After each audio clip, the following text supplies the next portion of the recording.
Welcome back, everyone. Jiu-Jitsu is among the fastest growing sports in the world, and among the most elite in that martial arts practice is a coach living right here in East Tennessee.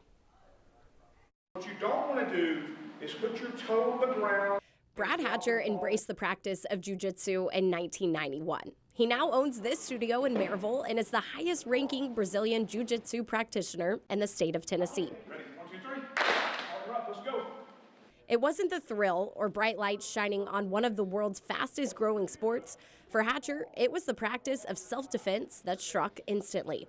Over the years, I've had several people that have had some type of situation. Some of them were police officers that had to use their jiu-jitsu on the job. Some of them were women, who was in a situation and had to use jiu-jitsu to defend themselves.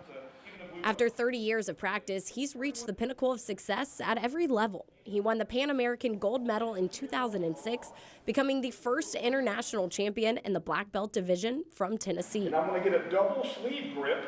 Now this student has stepped off the mat and is devoted to teaching a practice he has mastered. No, wrong foot, both.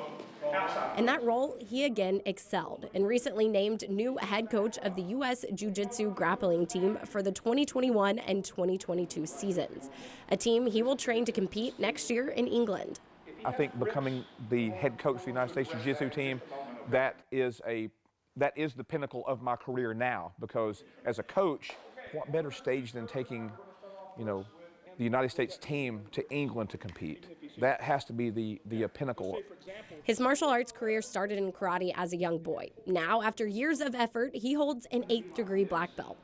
Then in 1993, after discovering Brazilian Jiu-Jitsu, also known as Gracie Jiu-Jitsu, Hatcher trained under namesake of that bloodline, Rickson Gracie. 18 years ago, Brad Hatcher became the first American in Tennessee to earn a black belt in Gracie Jiu-Jitsu.